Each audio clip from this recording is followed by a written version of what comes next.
Dr. Michael is a doctor who has just moved from a big metropolis to a small town. Since he was in college, he dreamed of finishing his studies and having a simple life in a quieter place. The recently graduated doctor started working in a small clinic providing consultations and evaluating simple medical exams. Little by little, he got to know the patients and people of his new city. A small town, different from what he was used to. It has a small shopping center in the center region, and the surrounding area has large uninhabited areas full of trees, animals, and life, as well as a few isolated houses where families live together. A peaceful everyday life. Sometimes patients couldn't make it to the clinic, so the doctor would get in his car and drive to the patient's home.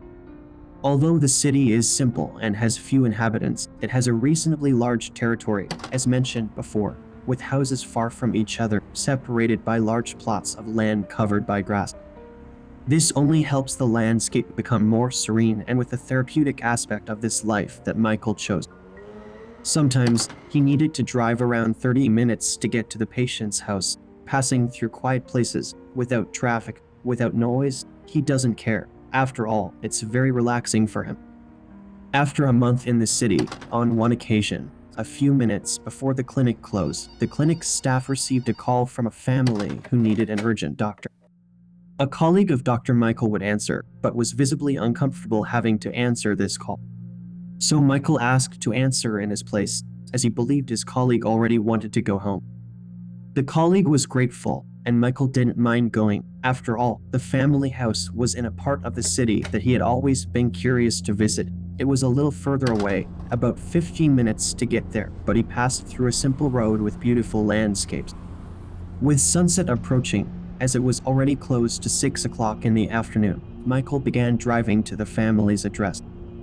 While he was driving, everything seemed peaceful as always, with beautiful landscapes, but as he got closer, he had to drive his car over a wooden bridge. Under the bridge there was a small lake that looked like a swamp. He slowly passed it. Michael was scared. The bridge made a lot of noise as the car passed, but after going through this challenge, he just needed to go around the city cemetery. When he was almost finishing the route around the cemetery street, Michael noticed a small street, and there was the house where he should go. Yes, the house faced the cemetery entrance walls. If I owned the cemetery or worked there, perhaps as a gravedigger, it would be quite convenient to live here. But in this context, everything is a bit strange, Michael thought. At night, Michael got out of the car and went to the family's house. It was a simple wooden house, some cracked windows, grass that hadn't been cut for some time. In the front yard, a dry tree with a broken swing and debris. Michael pressed the doorbell to see if anyone would come out the door. Then he noticed a noise on the door latch. The handle moves, and then the door opens. The one who answered him was a girl, not very young, but not very old, not very tall, but not very short. It was the daughter of the lady who was right behind her. The lady started to speak. Hello. I was the one who called. My name is Alyssa. I need help with my husband. Hello, I'm Dr. Michael. How can I help you? Mrs. Alyssa took Dr. Michael towards the room where her husband was. The room was dark, but it was possible to see that someone was sitting on a sofa in the corner of the room. When the light came on, Dr. Michael couldn't believe what he saw. Oh my God, he's dead!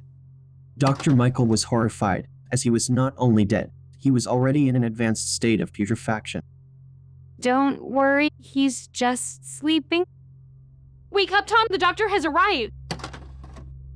Suddenly, Tom's corpse began to speak. Hello, doctor. Please don't be scared. Tom said. A perplexed Michael tried to understand what was happening. Then Tom spoke again. Yes, doctor. I was supposed to be dead. In fact, according to medicine, I already am. But because of my family, I remain here, because my soul cannot go to the other world. I'm one of those, like in the movies. What do you call it? Oh yes, it's like a zombie. I no longer drink water, nor eat anything for a few weeks. I can't walk either, and soon, I don't think I'll be able to speak. Michael still tried to remain calm, and then asked, Okay, and how can I help you?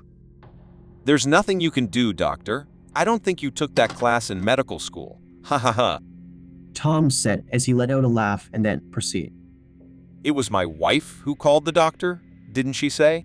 Because, as you can see, it couldn't be me. There's nothing you can do, only she can, so I can leave. What do you want me to do, Tom? That I let you go? We don't have anyone else. Shouted Mrs. Alyssa, who began to cry. The couple's daughter, the girl who answered the door, watching the whole scene from afar, began to approach with the look of someone who can no longer handle the situation. She came walking with one of her hands over her mouth, as if she was holding back to speak, but then she could no longer contain herself and said, Mom, I think my dad is right. Look at the state he's in. Do you feel pain? Michael asked the zombie. Yes.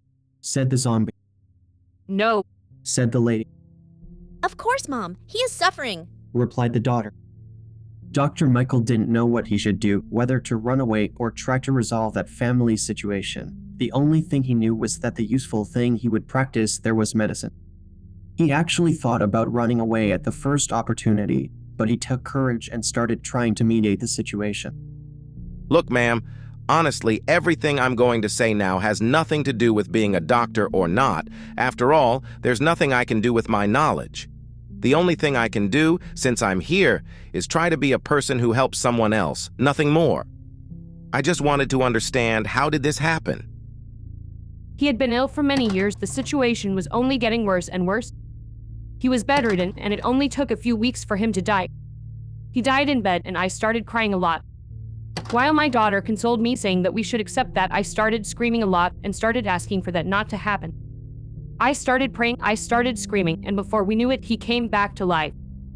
In fact, that's what we thought. Over time, he started to deteriorate until he became like this, and I can't accept that he dies. That's why they keep saying that I'm to blame, but we also don't know if he would really leave. If I just accepted that he was gone.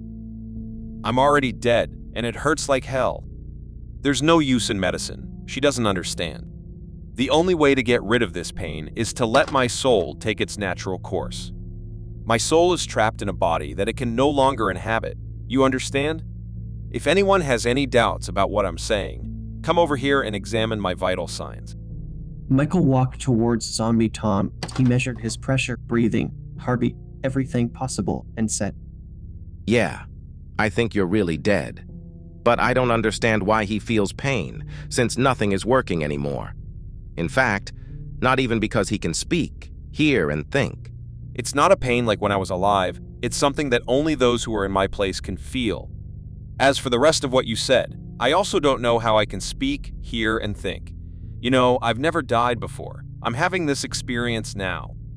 Mom, if you really love my father, you must accept that he is gone. You're only thinking about yourself and your attachment. Don't you think I'm also suffering from all this? I will miss him too, but I don't want him to suffer like this. Said the daughter. I can't do it. He's stronger than me. Don't you understand? Even if I told you yes, my heart would say no. If it really is my desire for his soul to be trapped like this, it doesn't matter which comes out of my mouth if it's not from the heart. Said Mrs. Alyssa. Michael realized he couldn't resolve the situation, so he politely said goodbye and went to the door. The daughter accompanied the doctor and, before closing the door, thanked him with her eyes full of tears. Michael, moved, asks if he would like him to come over in the next few days to see if he can help with anything. The daughter said yes, and so Michael started showing up every day after work to follow this strange case. Day after day, in the late afternoon, Michael would go to that house, talk to Mrs. Alyssa, Tom, and the couple's daughter. Michael realized that he didn't have much to do there, other than comfort that family with words. Whenever he could, Michael advised Mrs. Alyssa to let Tom go, but she was adamant. And the visits went on like this for weeks, then months. Tom even got excited when Michael went there, as it was an opportunity to talk, including a few laughs. Tom was a very good-natured zombie. He liked to make jokes about his own condition. He was also an interesting zombie to talk to, as he had many life stories. The days passed, and Michael began to realize that not only was Tom becoming more and more, I don't know how to say the word, decomposed.